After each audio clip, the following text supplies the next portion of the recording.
ప్రభు నామమున మీ అందరికీ వందనాలు.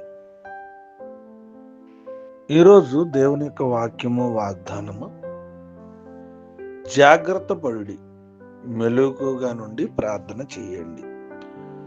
మార్కు రాసిన సువార్త 13:33. ప్రియమైన దేవుని బిడ్డలారా, దేవుని యొక్క వాక్యం మనల్ని ఎప్పటికప్పుడు హెచ్చరిస్తూ ఉంది.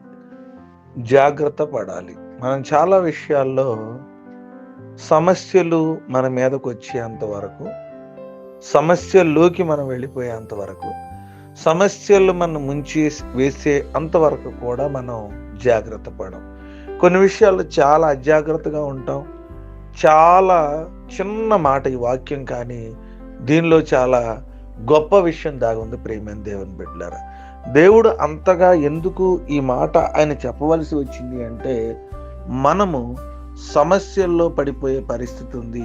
మన అజాగ్రత్త వల్ల మనం శోధించబడాల్సిన పరిస్థితి ఉంది. మన అజాగ్రత్త వల్ల దీవెన కోల్పోయే పరిస్థితి ఉంది. మన అజాగ్రత్త వల్ల మన యొక్క అజాగ్రత్త వల్ల మన జీవితంలో ఎన్నో కోల్పోవాల్సిన పరిస్థితులు ఉన్నాయి. అందుకే దేవుని వాక్యం సెలవిస్తుంది, జాగ్రత్త పడండి. ఇప్పుడు వరకు నీ జీవితంలో ప్రియమైన దేవుని బిడ్డలారా, అజాగ్రత్త కలిగి ఉన్నా ఇక నుంచి మనం జాగ్రత్త కలిగి ఉండి, మెలకువ కలిగి, రాబోతున్న ప్రతి సమస్యను ఎదుర్కొనే విధంగా, జయించే విధంగా, శోధనలోకి మనం వెళ్ళిపోకుండా మెలకువ కలిగి ప్రార్థన చేద్దాం. ఈ కొద్ది మాటలో దేవుడు మన వెనుకల్లో ఫలించి ఆశీర్వదించును గాక. ఆమె ప్రార్థన చేసుకుందాం, తల్ల ఉంచుకుందాం. మహోన్నతుడును, మహాపరిశుద్ధుడును, సర్వాధికారియు, నిరంతరము స్తోత్రార్హుడైన మా తండ్రి, రాత్రంతా కూడా మమ్మల్ని జ్ఞాపకం చేసుకుని సజీవుల గురించి మరొక శ్రేష్టమైన వేకువ జామును మా అందరికి ఇచ్చినందుకు మీకు స్తోత్రాలు. ఈ దినాన్న మేము వాక్యం ద్వారా మీరు మాతో మాట్లాడినందుకు మీ స్తోత్రాలు. జాగ్రత్త పడండి అన్నారు ప్రభా. ఎంతవరకు మేము అజాగ్రత్తగాను, నన్ను జాగ్రత్త లేని వారంగాను, మెలకువగా ఉండలేనటువంటి పరిస్థితుల్లో ప్రార్థన చేయలేనటువంటి వ్యక్తులుగా మేము జీవించుండొచ్చు. ఇక్కడి నుంచి అయినా మీరు ఈ వాక్యం ద్వారా మరొకసారి మమ్మల్ని పురికొల్పినందుకు, మాట్లాడినందుకు, హెచ్చరించినందుకు మిమ్మల్ని స్తుతిస్తున్నాం. జాగ్రత్త కలిగి మా జీవితాల్లో మెలకువ కలిగి ప్రార్థన చేసే అనుభవాలు దయచేసి.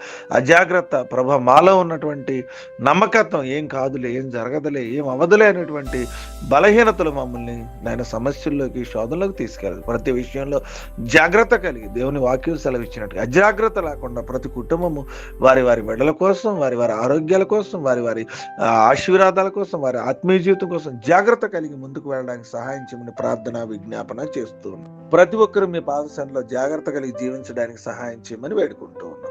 ప్రభా, ఈ దినాన్న వివాహ దినాలు, పుట్టినరోజులు బిడ్డలను బట్టి ప్రార్థన చేస్తున్నాను. గర్భఫలాల గురించి ప్రార్థన చేస్తున్నాను, ఉద్యోగాల గురించి ప్రార్థన చేస్తున్నాను, వివాహాల గురించి ప్రార్థన చేస్తా ఉన్నాం, అనారోగ్యాల గురించి ప్రార్థన చేస్తున్నాం, ఆర్థిక సమస్యల గురించి ప్రార్థన చేస్తున్నాం, ప్రయాణాల నిమిత్తం బిడ్డల ప్రయాణమే మా దగ్గర రాబోతున్న బిడ్డలు మీ చేతులకు అప్పగిస్తున్నాం. ఈ దినపు పనిపాటుల్లో అందరికీ, ప్రతి కుటుంబాన్ని తోడుకొనండి. ఈ ప్రార్థన ఏకీభవిస్తున్న వారికి, అంగీకరిస్తున్న వారికి, ఈ ప్రార్థనలో ఉంటున్నటువంటి వారికి మీరే సహాయం చేయండి. ఈ దినమంతా దీవులతో మమ్మల్ని నింపి మీ కృపలు నడిపించి సమస్తమైన విషయాలు మీరు జ్ఞాపకం చేసుకుని మెలకుగా ముండి జాగ్రత్త కలిగి ప్రార్థన చేసే అనుభవాలతో మమ్మల్ని నింపమని ప్రార్థన చేస్తున్నాము అని అడుగుచున్నాము తండ్రి. ఆమేన్, ఆమేన్, ఆమేన్.